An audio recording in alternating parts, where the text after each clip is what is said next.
This episode includes discussion of mental health and topics surrounding racial discrimination. Viewer discretion is advised. Hello and welcome to Extra Cover, the cricket mental health podcast, which interviews professional cricketers around the circuit about how they prevent and deal with hardships within the game. This podcast is brought to you by Not Out Mental Health, a brand which helps raise money and bring awareness to mental health charities within cricket. The podcast is also sponsored by CBM Cricket, who produce a great range of cricket equipment and bats. Extra Cover stands for the mental shield and extra support you turn to when going through hardships. In today's episode, we are talking to Amy Wheeler. Amy is currently part of the Blaze setup. She is a seam bowling all-rounder who's already shown her potential with standout performance, including a remarkable debut for Worcestershire on loan where she scored 70 runs off 44 balls and took 3 wickets. She's also part of the ACE programme, an initiative aimed at improving diversity and representation in cricket. In this episode, we're discussing racial discrimination, the challenges that still exist in the game, and how pathways like ACE are helping to change the future. Thank you so much for your time and coming on. I really appreciate it. We're good. How are you? How's your day been? It's been pretty good. I had training this morning. Yeah. Was just in the gym and had a decent hit. Got some free lunch, which was really nice. Always a bonus. Always a bonus. And how's the team feeling like coming into this winter period? How are you all? Really good. I think it's quite a lot of the girls flew out, so there's not a lot of us, which going from the full team in the season to then pretty much half the team is a bit weird, but just means people get talking a bit more to each other. Yeah, and obviously second year here now professionally with Blaze. That's so exciting. How do you feel like your first year went? I think it went pretty well. There was definitely ups and downs that I had, because obviously just jumping into a professional environment was massive. Yeah. I definitely found it quite hard in the winter just because I live quite far away, so I was doing journeys before and after training, coming in for training for 10, leaving for 4, doing 2 hours on either side, so that was a bit much, especially in my first month, but now I'm settled here and not, so I'm only 10 minutes away, which is making it a lot better. But it's really good. It's really good. Yeah, and obviously ACE has been a huge part of that journey, which is a big topic that we will be speaking on today. But let's start from the start with your cricket journey. Growing up, how did you get into cricket? How did you begin your journey? I just started with primary school, like everyone did, quick cricket, playing different tournaments in primary school, and I started off with one of my old best friends, from school, from primary school to high school. We both did everything, so we both joined a cricket team from my town where I'm from, and just started there. There wasn't many girls that played, so it was just us two. But just kind of started from there and got quite a few compliments on my bowling, and didn't think too much of how far I wanted to get at that point, but just kind of carried on, and well, I'm here now, so big surprise. Yeah, of course. And obviously, like I said, ACE has been a huge part of that journey for you. But growing up, who were the role models that you looked up to in the game? If I'm being completely honest, I never watched cricket when I was younger. I was very much growing up in a football family. Okay. So I never really watched it. Yeah. I wish I was one of the badgers that knew everything and had a specific role model, but I literally couldn't say that I didn't have one. I literally just enjoyed the game and just enjoyed playing with my friends and playing with the team at the time. So I never actually really had anyone to look up to growing up, really. Yeah. Other than footballers, but that doesn't count. With the whole ACE programme, you are now, you were the first female that was given a contract through the help of the programme, and that is just doing wonders for diversity within the game. And I'm sure, although you say that you didn't really follow cricket growing up, do you feel like maybe that was also down to the lack of diversity and representation within the game? I mean, it could be, especially when I was when I first started out in cricket and in club, there wasn't many people with like an African Caribbean background anyway. Yeah. But I wouldn't say it's like had too much of an effect, just because I just personally didn't really watch it or keep up with it myself. Yeah. But I think then like growing up, I would just hear a lot about like racism within the sport, and obviously had my own like experiences with it myself. Yeah. But just kind of carried on playing anyway, just because I enjoyed it. So yeah. Obviously, with your racial diversity, but also being a female in the game, do you think that you felt that your chance of being discriminated against was increased? I mean, it could have been, but like I was young, so I never really knew it. Yeah. It wasn't more about being a girl. You'd get like the comments like, "Oh, she's good for being a girl," or people would say stuff like that to my parents, like more than me.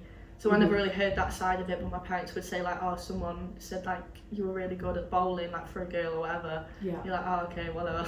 Yeah. But I think there was points when I wasn't put in like a equal position as well from being a girl, because obviously girls start like 2 years below their actual age group as well. Yeah. Like when I was like starting, I don't know if they still do it now, but I definitely had different like treatments, I think, than the lads as well. But yeah, so it was a bit like 50-50. It's kind of hard to remember back that far, but then I just remember how I felt, how I was treated going back at it now. Yeah. No, of course. And I'm really sorry to obviously hear that you've had really difficult had to deal with those really difficult situations. Do you feel like most of this was in like a club setup where there isn't the, you know, kids aren't given that education at an early age, or do you feel like this followed you through the county pathway as well? It was never like, I was never treated differently from the players. It was the coaches. Okay. So I didn't really have anything from like any of the actual players, or if I was playing against a different team. Yeah. Like kids give chat, and they loved the game when they were younger anyway, so they'd be like, say something like about being a girl, but as well as being treated differently from coaches that should know different anyway. It's a lot different because it's not kids that have grown up, like kids don't grow up being like horrible to people of like colour. Yeah. It's like they've been taught it. Yeah. So it's like it was the coaches that was the main problem for me, and that was in club and in county. Okay. So I changed both teams because I did almost quit at one point. I remember like there was a game that I had, and it was on my birthday, and I was crying because I didn't want to go and I didn't want to play because I knew that the coaches was going to make me feel horrible, which they did in the end anyway. Yeah. But yeah. Obviously you say that you've had issues with the coaches specifically.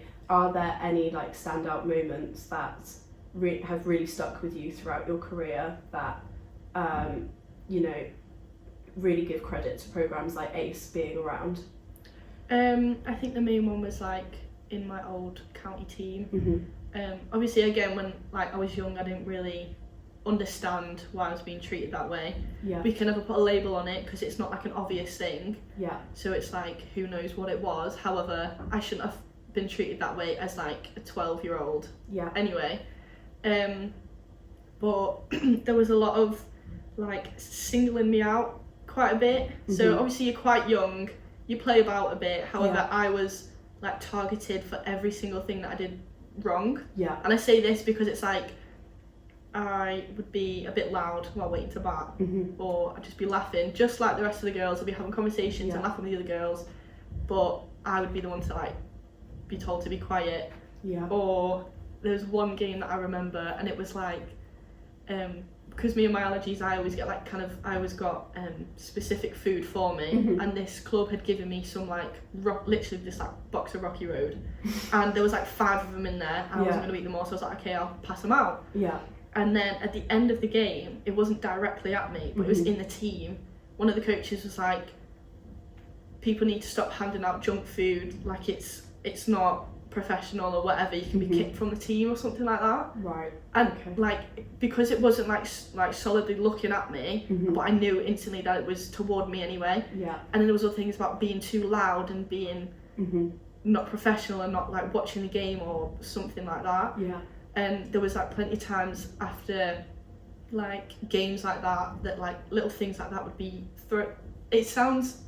it's hard to explain how you know it's toward you. Yeah. But there was like little details. It's like, I know it's me. Yeah. Some microaggressions that build up. So it's like, it's hard to say something is directed when it's in a team, but they're like spoken in like the team talks at the end. But I knew it was about me, and there was always little things about me needing to be quiet, and then I was just getting told off all the time, and I was just basically being like held back. And even though it wasn't growing up, my dad told me like probably a few years ago, but my dad's mixed and my mum's white. Okay. And he was saying that one of the coaches from my cricket club didn't address my dad, didn't speak to my dad, only spoke to my mum. Right. Okay. So like thinking about that, it makes me so angry. It's like, why? So it's like not even at me as well. Like even though my dad would probably wouldn't want it at me, probably would want rather it at him. But it's like, you're a grown man, why aren't you talking to everyone? Like it's just it's so stupid. And there was other things where it's like my parents would be like walking around like the outside of the ground, and they hear people like talking about like people of colour in a really negative way, like saying words. And sometimes it wasn't about me, but it was about teammates. When I had changed like teams, there was little things on like going around the boundary that you'd hear. And it was just ridiculous, like how people would treat children that way. No, of course. And it would explain why actually your family probably didn't want to integrate into the cricket community as well.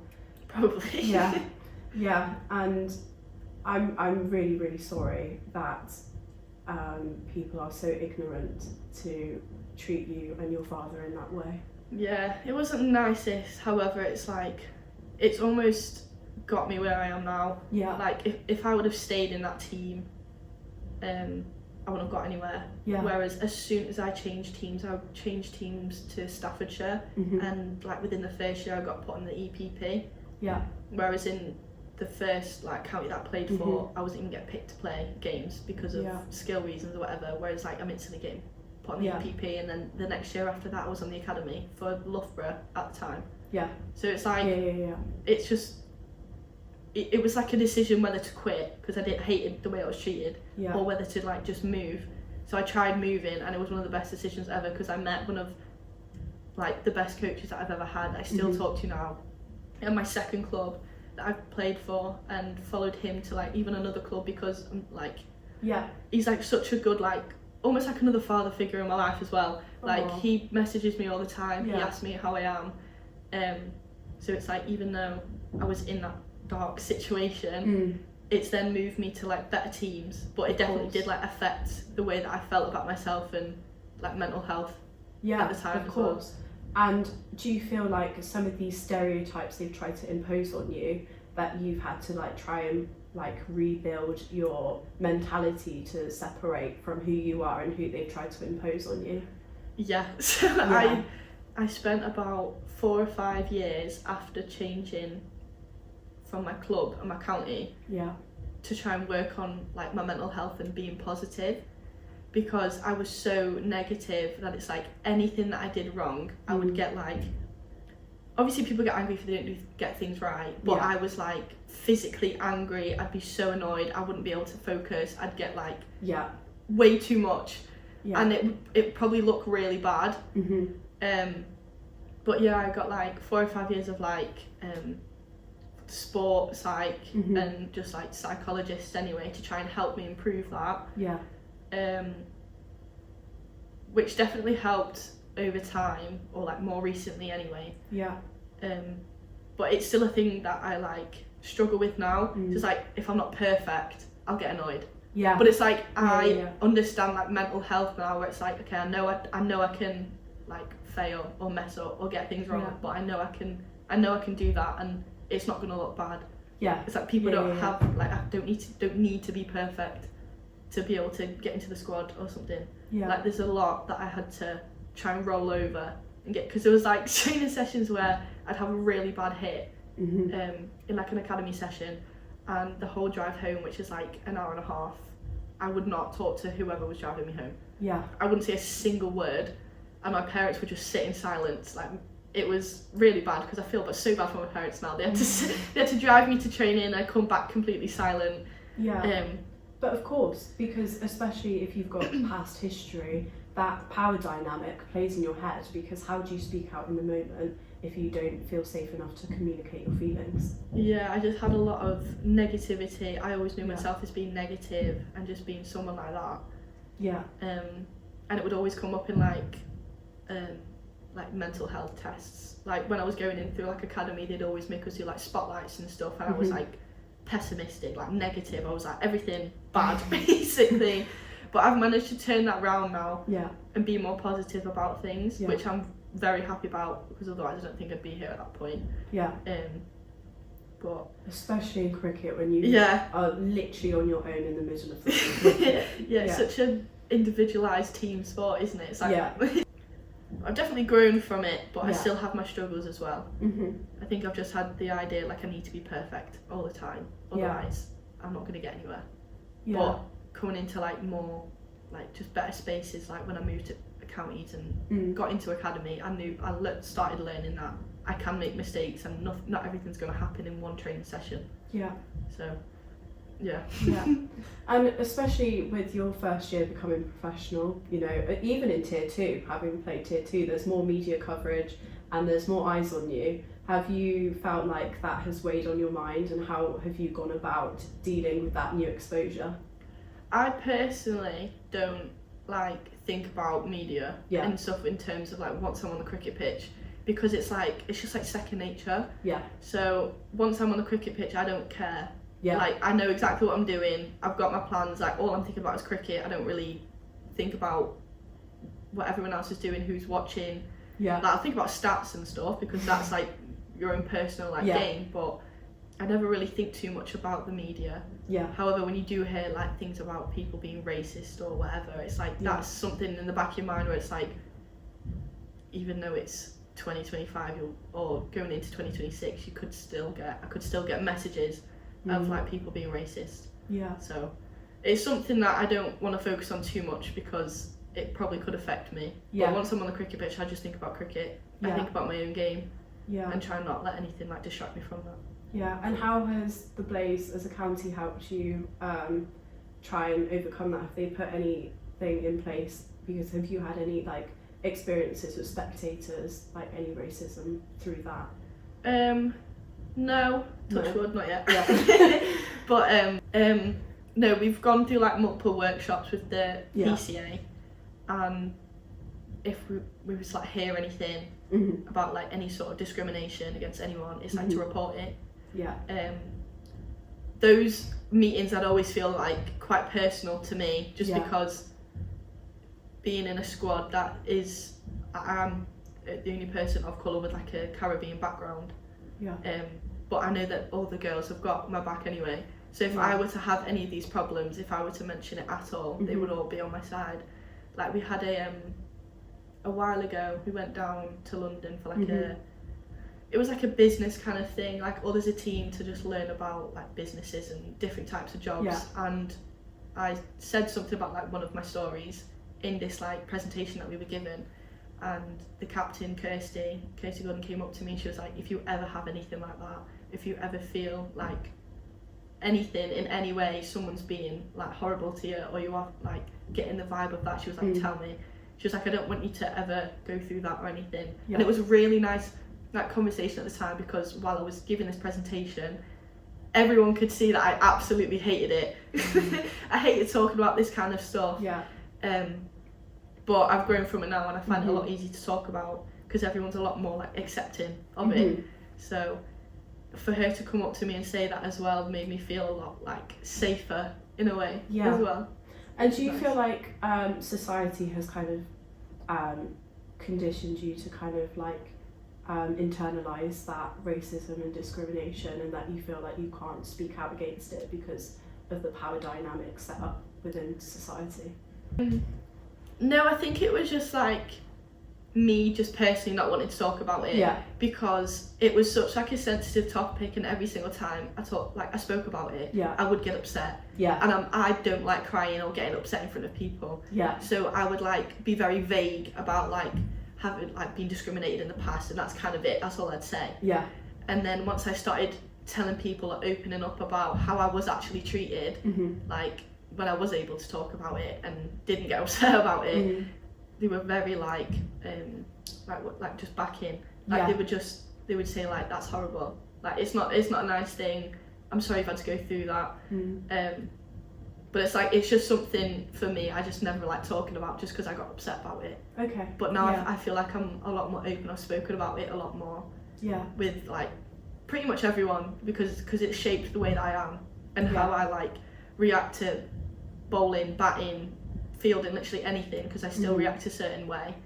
I said like, I'm sorry, this is just how I am, because I've been known to, I need to be perfect to be able to get anywhere, to do anything. So if I'm getting annoyed over something that's like minor, but yeah, so it's always just been quite internal, and I just didn't like talking about it. It was never like pressured from anyone on the outside. Yeah, no, totally understand that.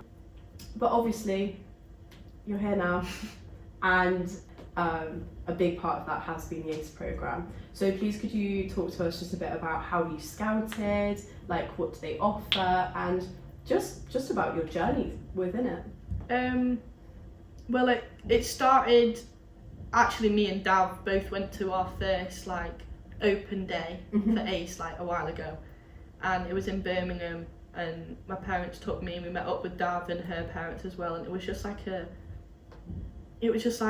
going around just kind of talking with people. And I was an academy player. I think Dav was still in, or she was like around the pro area as well at that point, or might have just been before, but like it was just very different, because obviously cricket is a very white male predominantly played sport, and it was just loads of like different backgrounds on a cricket pitch. Like we weren't playing a game, but it was like there was like loads of mini games and stuff, and loads of little kids like playing, so it just felt so much different. But there was like music and everything, and they were just like, after this, because they asked us to come, because I think David, who's Dav's dad, had been talking with Chevy and saying to bring me as well, because like David knew about my past as well at that point. So I got brought in basically with Dav, and just kind of grew from there, kind of kept in touch, and Chevy was telling me about his brother who was like a sports psych, so I had a couple of sessions with him, because that was when I was going through like a really tough time with like my mental health and being negative. But just kind of kept with him, because it was just very calm. Like they were just like very welcoming. Everyone's been through a pretty similar like experience. So it's like it was very easy to talk to people about it. And that's what they were there for. They're there to support people with like a Caribbean background, like African background. So they want to get to know you, they want to know what you've gone through and how they can then support you in your journey in cricket, as well as also bring people, or like bring different kids like into the sport. So it was just like very easy to trust them. And then after I had like the sessions with like Chevy's brother, there was like other opening days that they asked us to do. There wasn't too many girls that were playing at the time, but now they've got like an ACE squad as well. So I wasn't able to be around them that much, because they were very much like down south, and I'm like up north, so big difference. But they just grew so quick over time, and started like reaching out to like different cities, and then I got the call about having potentially winning this contract, and I was like baffled. I was like, what do you mean? Did you not know it was a possibility? No. Okay. But it was quite funny, like the story of how I got told that I could be in the running for it, because I got told they were doing a documentary about like people's like past in cricket, but no one actually had fully explained to me that it's for the running of a contract. So I had like this camera crew round round at my house. Yeah. And I came back from work because we were gonna do this meeting or do this like interview, and then we were gonna go back up somewhere else because I had a game the next day. Yeah. And then I got home and my parents were like, so we've got something to tell you. And I was like, oh, what? Like, I got scared, and they were like, so you're actually in the running for a professional cricket contract? And I went, sorry. And they were like, yeah, this is what the actual whole point of the interview is. Yeah. And I was like, are you joking? And I was like, I honestly didn't know what to say, because after having a good experience with like academy and like different teams, I was like, okay, this is something that I do want to do, and it had been something that I've been working on for a while anyway. And I did not know what to say. I couldn't like contain my excitement. And then when I got to my game the next day, I was like telling like my best mate, and she was like, no way. Yeah. But it was just wild. And then obviously I got told about it, and I was crying.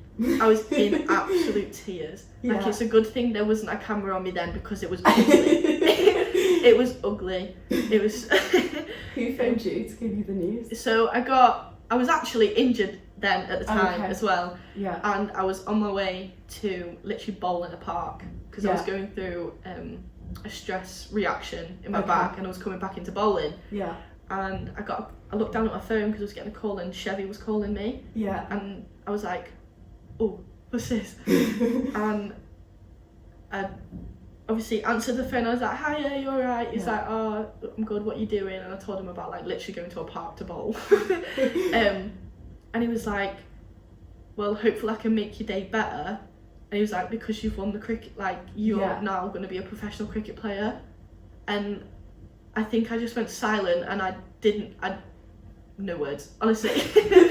I just started like just crying and bawling, and my dad was with me, and he was just like yelling in a good way. And it was just crazy. Like, I think they were recording on their end of the phone, and I can't even remember what I said, because it just went by so fast. Yeah.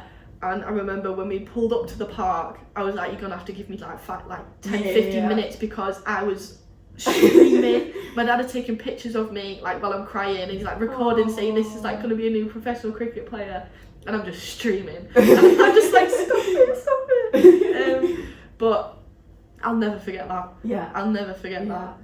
I didn't know. That's so lovely that you got to have that moment with your dad as well. Yeah, I think it was. I think my mum definitely would have wanted to be there. Yeah. But as soon as I called her, then I was just literally screaming at her down the phone, and I think it was just like reality set in. And then, even though obviously it hadn't been like mentioned out to the public, I was like in the park, and in my head I was like, none of these people know that I'm a professional cricket player. I was just saying it internally in my head, and the funny thing was, my dad came up to me and said the exact same thing like 2 minutes later, and I was like, this is actually wild. Yeah. And I'd cried so many times from then, because I was like, oh my god, this is like turning into reality now. Yeah. It was crazy. And how soon did you start after the call? So it was probably a couple of months, because we had to get it all signed off, and obviously had the TV showing of like who won the contracts, and it was like a normal winter, so like end of October, start November is when we started. And the first thing we had was a 5k. And I'm not a fan of running, I'm gonna say that now. So I was like, me neither. I was like great.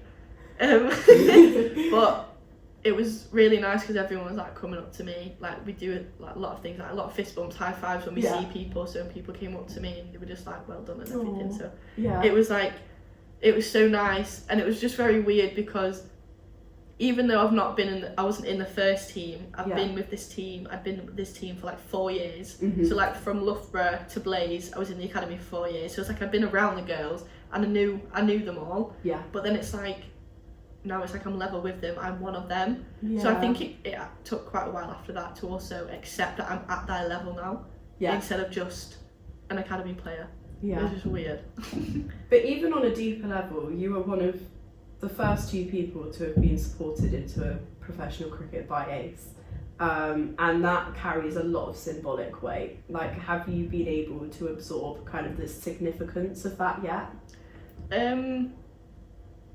I think at the time, just because of the contract, it was very much, I was like, oh my gosh, professional like cricket player. And then like Ace were posting it saying like me and Troy were the first ones to get the contract, and it's like, oh, okay, we're like the number one people to get it, like we're the first people to get it out of however many may come after that, and it's like, whoa. So it's still like, it's not like it holds pressure at all, but then it's like, it's almost like people can look up to me as well now, being at the professional level through Ace, and it's like people may look up to me for that as well. So it's like I'll treasure that, because I'm like, oh, it's like scary, but it's something that I've worked towards, and hopefully like I can help other people like work towards it as well. Yeah, and that's so awesome that you get to be like a role model for boys and girls growing up actually through the Ace journey, and being like, if she can do it, I can too. That's so cool. That'd be great.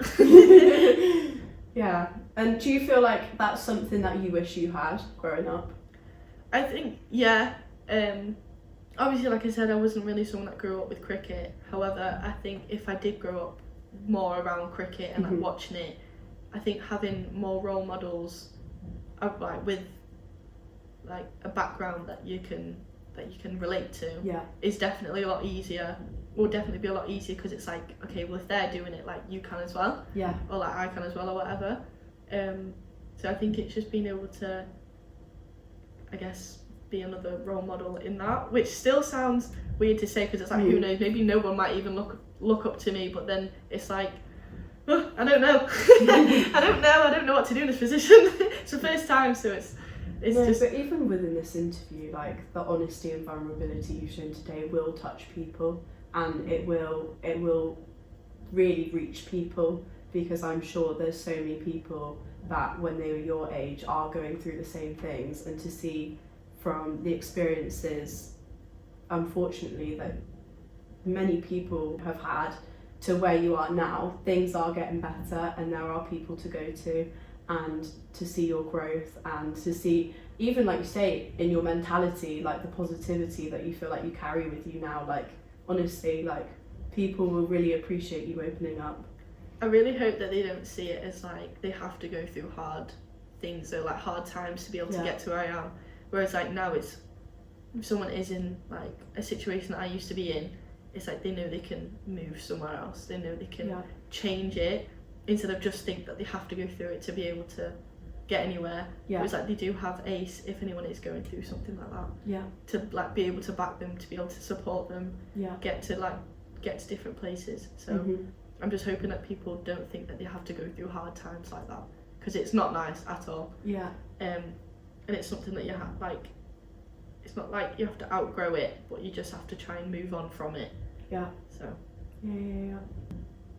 So we are now obviously in winter block, but last year you played a bit for Worcestershire, and that was the first year that the tier system has come in. How have you found that has been for your career, and being able to go and play some tier 2 when you weren't, in the tier 1 side?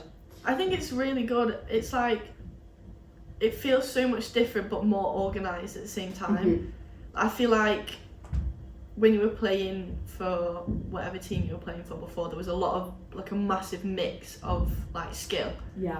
But now with the tier system, it's like it's a lot easier to get yourself into a position where you know you are, or like where you can be. And the tier 2, like the games and stuff playing, it was like it was good like game practice for me as well. But to also then play for another team, get to know all the other girls, was really nice. And I think again it was good practice for me as well, because I needed it. I'm very new into this, and with the squad that in Blaze, it's hard to get onto that first team, as like into that first 11. So I was very happy with being loaned out and playing with the Worcester girls, because well, I enjoyed it, and I think it just helped me like up my skills as well. And obviously your predominant skill is bowler, but in your debut you hit 70 on 44. Talk us through that innings. What were you thinking? I don't know. I think I just must have been having a good day. It started off with the bat, didn't it? I mean, that definitely, like, was a great start for me. Yeah. Because I'm not really a batter. I like to think I'm a like a T20 batter. Yeah. Like a shorter format Yeah. player. And I don't really go to like defence or anything like that. I just go to trying to hit a ball hard and to try and hit it far. Yeah. And looking back at the shots that I played was like the same shot all the time. So I'm just surprised that I didn't get out earlier. But that was definitely like a cherry on top of the cake. Yeah. Because I mean that's my highest score so far. But very, very happy with that. Yeah. Was still shocked about it, and then I don't know, sometimes I can't lie, I do go back and watch the video of all the shots that I played because I was like, ooh, smooth. Is that something that you aim to like push for in the future, being like a bowling all-rounder and a genuine one in the first 11 for Blaze? 100%. Yeah. Obviously it's like, it can be a bit of a reach to try and say that, but a lot of like my coaches and like all my teammates know how I am as a batter, and they know that I like to, basically, I can always just say it's like I don't care about my wicket. I just go in, and even if we've got like, I don't know, like 30 overs left, let's say, Yeah. or all out in like 20 overs, Yeah. not all out, but I'm like number 11, I will still go in and just try and smack every ball. Yeah. They know that I'm not a go in and just tap it. So I think if I was to be more known as like a batter in like a specific format, I'd be so happy with that. Yeah. But it's going to be quite hard, because obviously there's a lot more players that have more skill. Obviously it's like a work on. But I would love to be known as like a bowling all-rounder, especially with like a shorter format, because it's fun to hit the ball. It's fun to hit it hard and far. Yeah. That's very exciting for you. And does that fuel you with excitement? In terms of like looking to be an all-rounder? Yes. 100%. Yeah.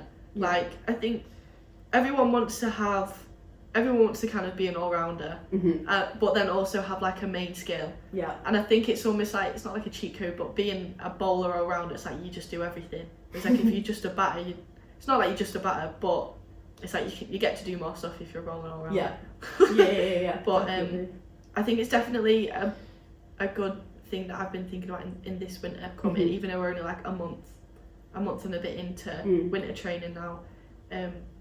I've definitely been trying to control my eagerness with the bat, so try and be a bit more controlling, a bit more top hand work. Yeah. Bottom hand creeps through quite a bit. Yeah.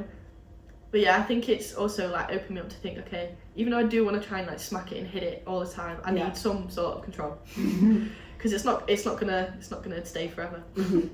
And obviously, at the end, your season was unfortunately cut short due to an injury. Yeah.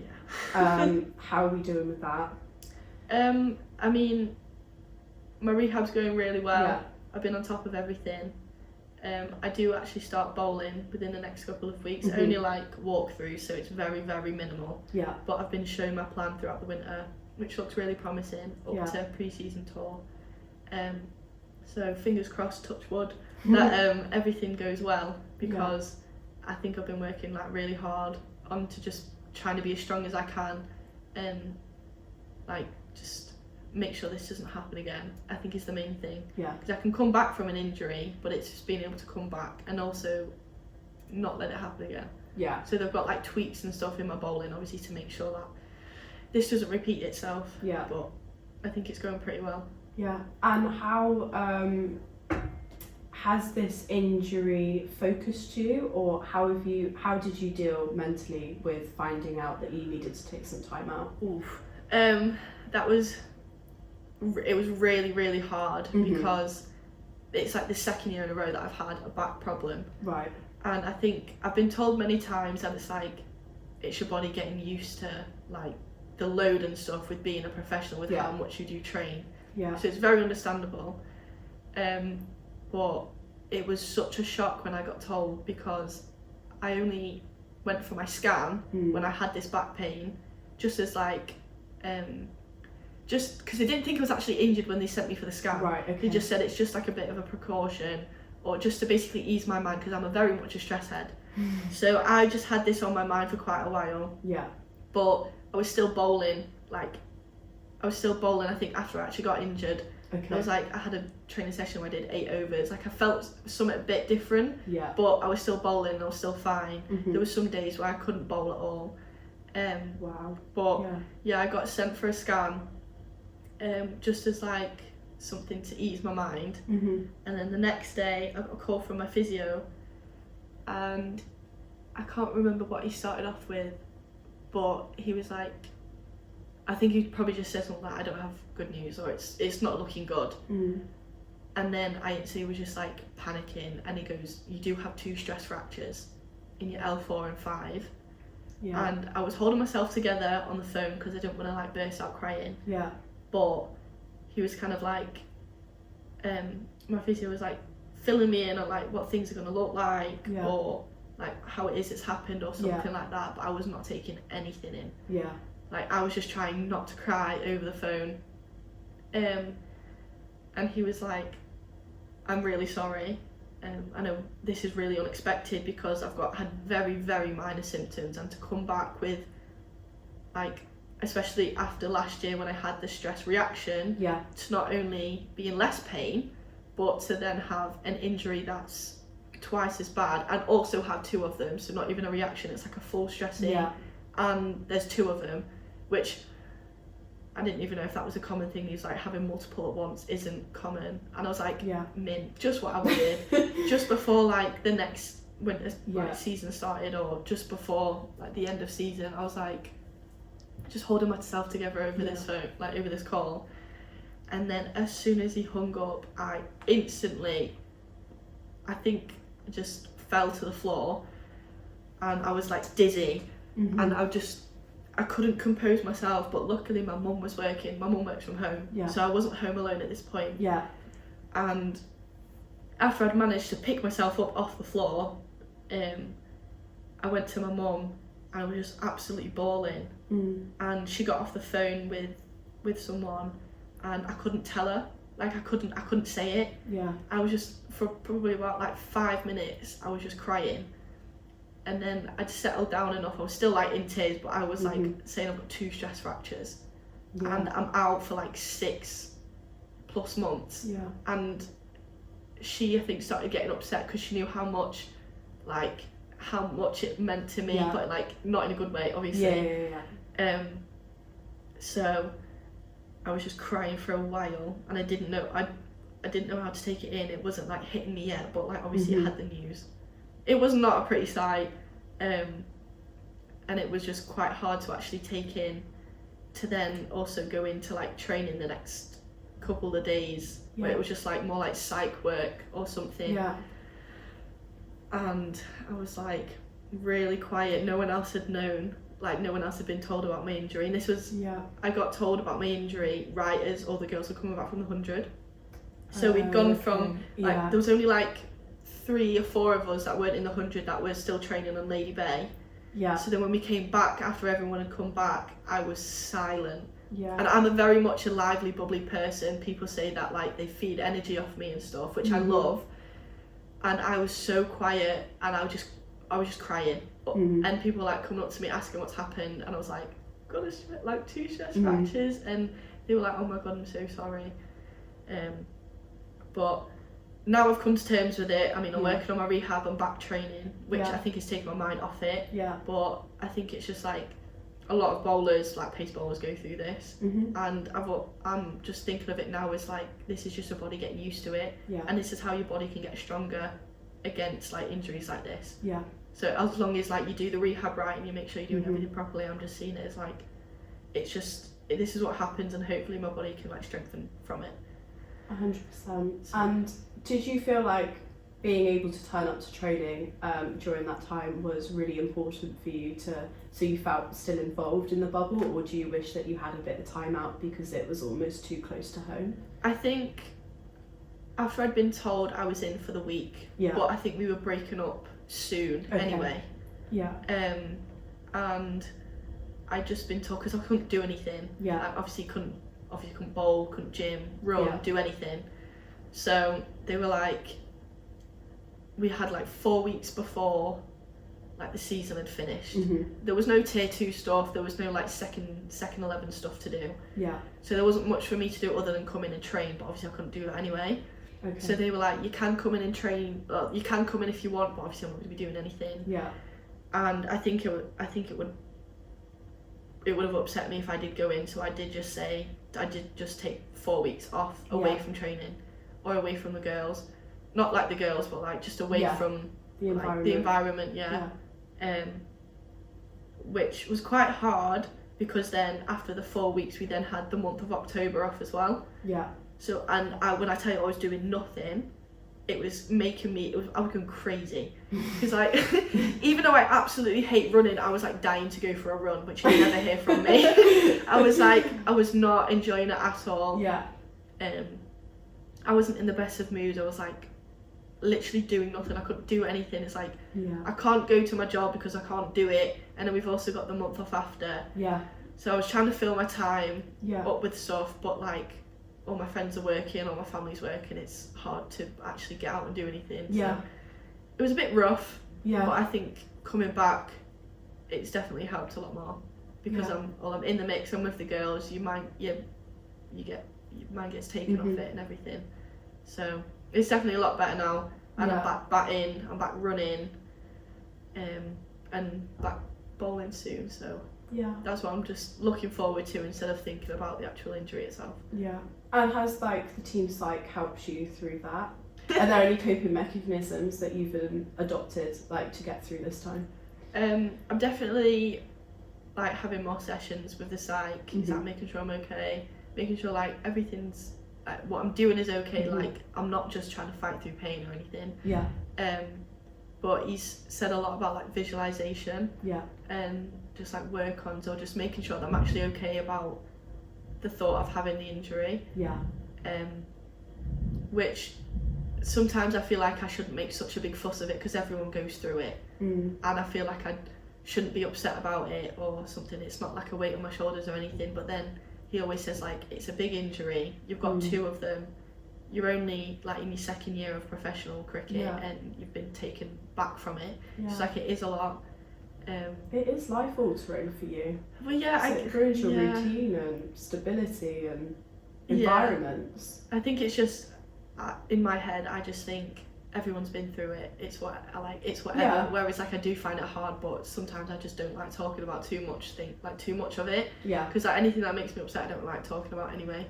So but I think the main focus has just been like looking forward to getting back bowling more, and he's just been saying like visualising your bowling and what it's going to look like, and what you'll look like when you're back bowling like on a pitch or something. So it's just been more like being more positive about reflecting too much about thinking about the injury. But I think that's just my preferred way, is just not talking too much about being sad and upset about it. So obviously rehab, now you've got the pre-season tour. What is your goal for when we're at the end of the 2026 season? What do you hope to have achieved? I think a consistent action that's not going to hurt me is preferred. But I think it's just improvement. I feel like I don't like setting myself goals too much. Or like to set very what's the word? Broad. Kind of goals that you can reach. So it's like maybe playing a few first team games, getting picked and stuff like that. Like that'd be so good. Like obviously. But also just I look a lot of like my stats when I play. So even if I did play like more tier 2 games or like second 11, it's like knowing or having a better feeling about all of my stats and coming back after games, just feeling like I'm getting better. Because it's like obviously only first couple of years you've got all of these professional plays that have been going on for years. And I just want to know like internal feeling that I know I'm getting better and I know that I'm improving. And also to hopefully grab another contract at the end of this season. Would be ideal. No, of course. But what message would you love to give young female girls from underrepresented backgrounds about using programs like ACE, finding programs like ACE, and just rising up against like these external pressures and discrimination? It would just be to like reach out in organisations like that, like like if you are in a situation where you don't feel like you're accepted, don't stay there. Like the only way that you're going to improve is by going somewhere where you feel supported, where you feel like you can grow, where you've got the coaches that will help you get to a certain like get to whatever level that you want. There's no point in staying at a place where you don't like it, because if you don't like if you don't like the game, then you're not going to want to play. And if it's something that you want to do, getting out of such a negative environment is ideal, which is what I did. So it's now that there are more resources for it, use them, because they're there to help and support everyone and anyone, like as much as they can. So And finally, a question we ask all our guests is, when you're going through the issues that you've discussed in this episode, what is your extra cover? I think for me it's always been like my parents. Even though when I was going through hard times I didn't actually talk to them, because I didn't not talk to them, but when I was going through things that were really hard, but it's just making sure that other people understand what you're going through, because you can't just bottle it up, because it will affect you mentally and the way that you do things. So if you are at training or something, but more outside is, I like to just fill my time. I like to see my friends. I like to do normal things. I like to go out shopping or go for a coffee. Just sometimes it's just nice to get out of a cricket environment sometimes, because everything is, if when you want to play a sport, that is all you think about, and that is just what you think about 24/7. You need to get away from it. You have a home life and you have a work life, or I mean that's just what I do. I see my friends, I go out, I do different things. I walk my dogs. I do little things to just try and get me out of thinking too deep in the sport. I think is a really good one. Thank you so much for your time today. You've been amazing, and thank you for your honesty and vulnerability. I really do hope that this will bring awareness to lots of issues that we've covered today, and I just hope that you really know that people do look up to you, and you've brought a lot of positivity to the game. Oh, thanks. Hi, and thank you for watching the latest episode of Extra Cover. You can help support the fight against mental health and prevention and support for players by purchasing an Extra Cover t-shirt on our online store. The link will be in the description. If you enjoyed it, please like and subscribe and turn on notifications so you know when another episode is released. Thank you so much.